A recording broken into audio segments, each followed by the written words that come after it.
Bismillah, alhamdulillah, salatu wassalamu rasulullah sallallahu alaihi wasallam. Assalamu alaikum wa rahmatullahi wa barakatuh. My name is Tariq Khalid. I'd like to welcome to our program here at Sharjah Media Corporation.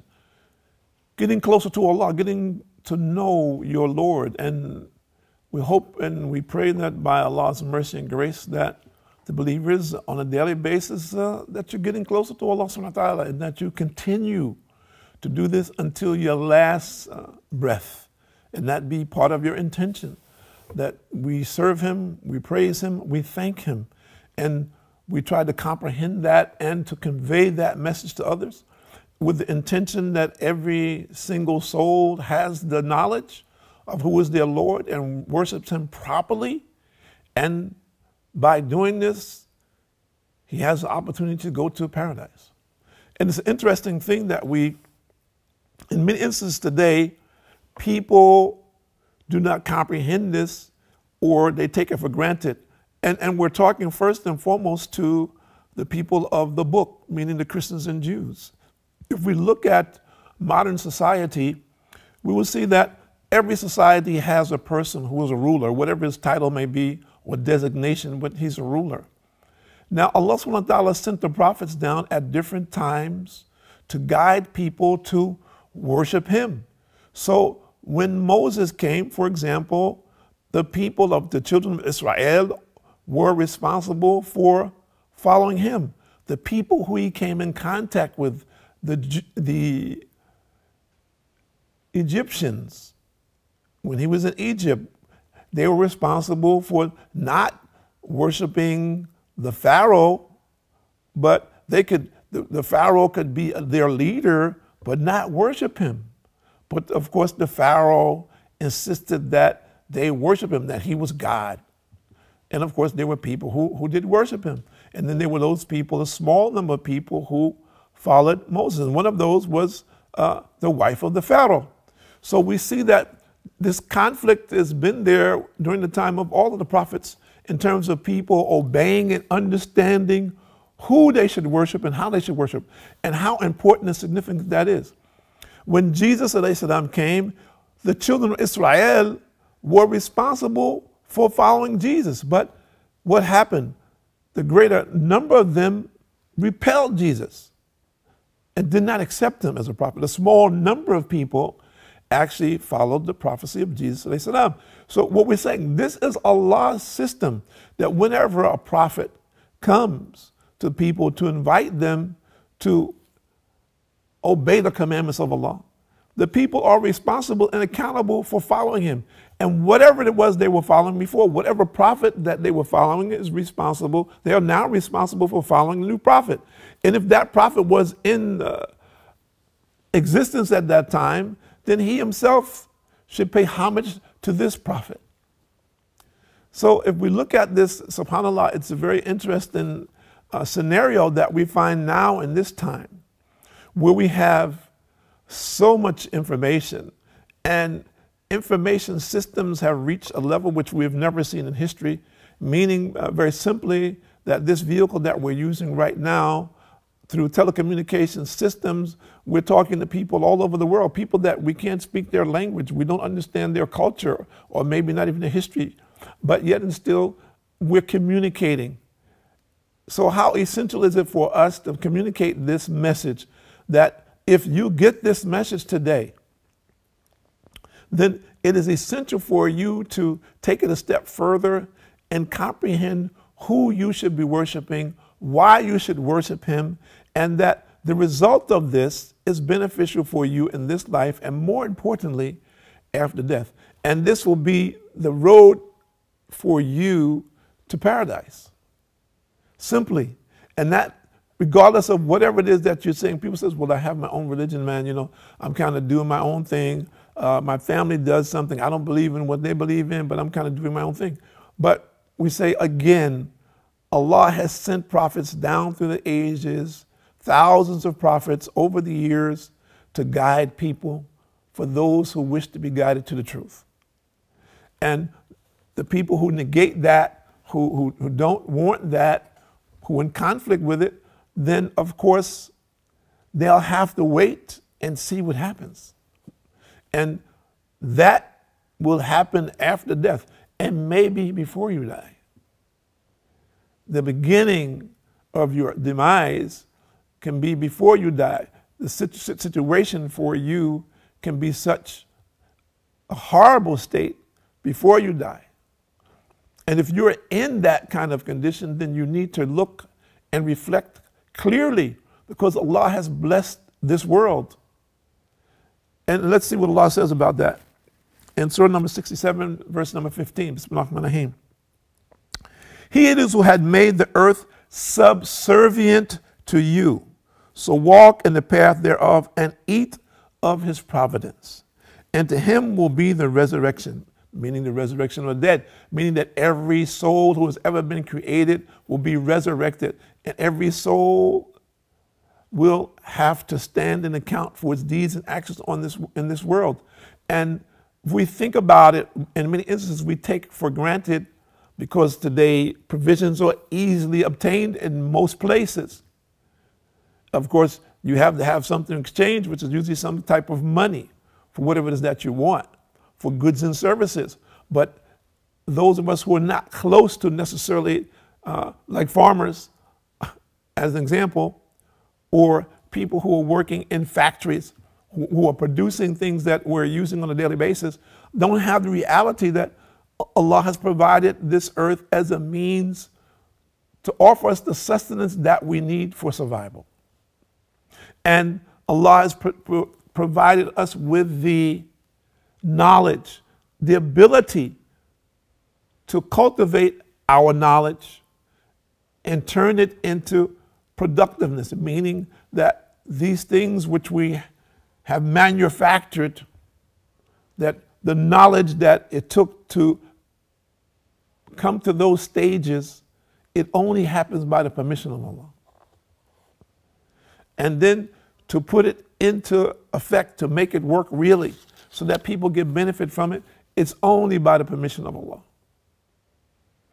But we have to go back, of course, to the knowledge, don't we? And unfortunately, some people say, well, you know, I'm self-taught, or I just came up with this idea through inspiration, and I started doodling on a piece of paper, and one thing led to another, and then I came up with this particular invention. I went to some people, and we came together, we brainstormed it, and we put this together. So where does that first thought come from? We ask ourselves that. The first idea, or where did it come from? Or the knowledge that you get from studying, how did that happen? How were you put in that environment? If it was a book that you read, or if it was someone that you met, or if it was a dream, or just a thought that came to you, and then you began to organize those thoughts and review it with other people who are specialists in a particular area. Did all of this happen per chance? Was it coincidence? Was it accident? Was it luck? We say no. We say that all of these things are by Allah's decree. And every single person knows this if he would sit down and just reflect on it and think about it. And all of us have experienced it in our lives in one way or another. Some of us have taken advantage of it and used it for our benefit and for the benefit of others. Unfortunately, some of us exploit it and exploit others, because we don't look at it from that perspective. We just look at it as an opportunity to take advantage of other people. But of course, there is accountability. And the people who feel that there isn't accountability, then they are very foolish. But surely, Allah subhanahu wa ta'ala says, surely every soul shall have a taste of death. So no one escapes. Everyone will have to account.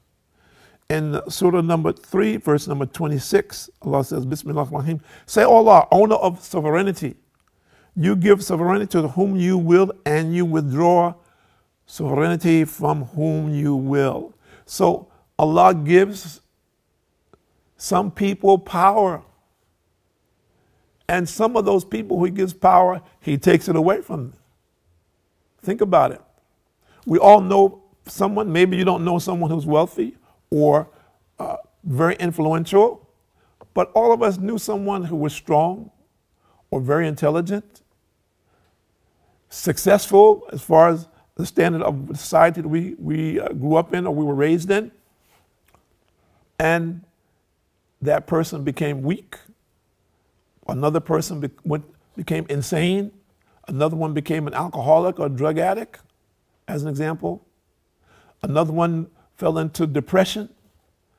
So if we live long enough, we begin to see all of these things happen in people's lives. And many times these people were extraordinary people. They were people who were very talented and very gifted. And people who had tremendous amount of resources and means, but yet and still their demise, they became just the opposite, like a child. So we should be aware and conscious of this, that this is by Allah's decree. Allah has entrusted us with whatever it is that we do have. If we understand that, and we understand that all of the power is with Allah, our respect, our thanks, our praise is for Him. And we put it in the proper perspective so that we maintain the correct relationship with Him. And in that way, by obeying His commandments, that we will do what? We will gain His pleasure. And that should be our ultimate aim, to gain the pleasure of Allah, to gain the pleasure of God, to obey the commandments of God for what? The salvation of my own soul. I can't save anybody. And we're deluded to think that we can save someone. It's only Allah who saves people. We can make the attempt. And you can ask any doctor who works on a patient who suffering from a simple heart attack, and he has all of the skills and the most advanced equipment.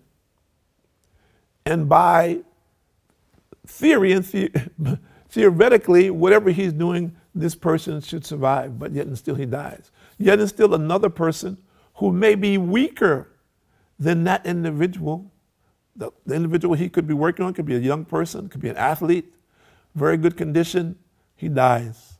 For the same symptoms as another man who is elderly, who's weak, he survives. The doctor's done the same thing with one as the other. So this in itself is evidence for us that man is frail. That the power ultimately is with Allah. And the decision is with Allah. And Ibn Abbas narrated that the Prophet ﷺ said, Allah has not enjoined zakat, meaning the poor due, upon you, but for the reason that the rest of the wealth is cleansed through it. So, in relationship to zakat is a poor due that the Muslims have to pay. It's one of the pillars of Islam. It becomes a means of cleansing your wealth. If you're a person who it is due upon you at the end of the year, you have a certain amount of wealth, and you pay a percentage of that wealth strictly for the poor.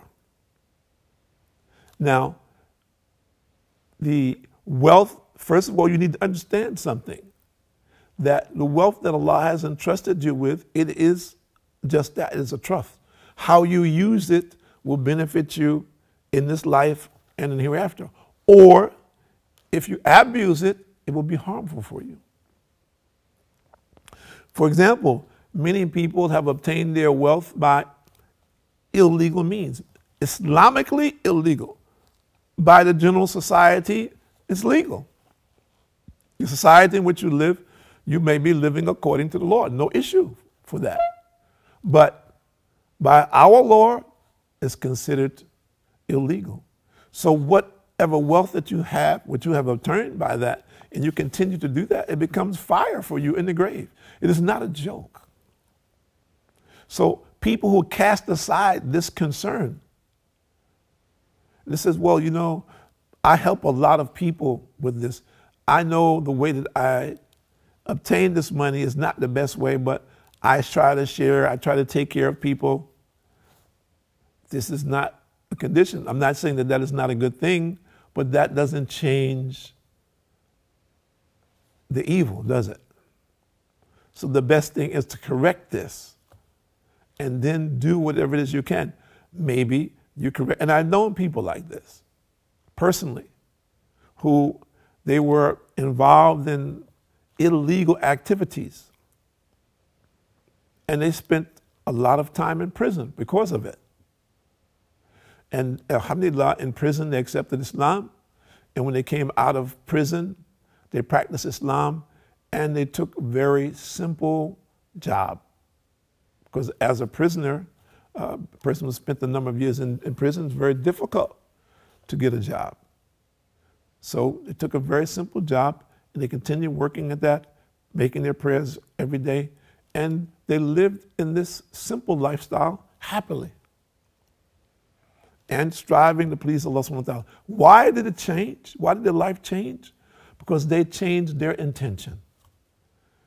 They changed their intention. Their intention changed to please Allah, to do the things that Allah would be pleased with and refrain from those things which Allah subhanahu wa ta'ala said are forbidden for us.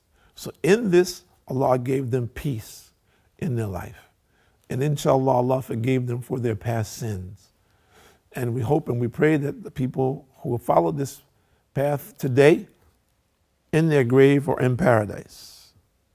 In the surah number 9, verse number 34, Allah says, Bismillahirrahmanirrahim, and those who hoard up gold and silver and spend it not in the way of Allah, give them tidings, and Allah is speaking to the Prophet Muhammad sallallahu alaihi wasallam, of a painful doom. So think about this. The people who hoard said, this is mine. You can't have anything from this. And unfortunately, we've seen this in modern times in situations where people were actually starving and other people exploited them. Take the time out now to see your condition and your relationship with your Lord, and whatever there is that is incorrect, correct it. My name is Tariq Khalid. I'd like to thank you for joining us here at Sharjah Media Corporation and getting to know your Lord. And may God guide you to the path of righteousness. Assalamu alaikum wa rahmatullahi wa barakatuh.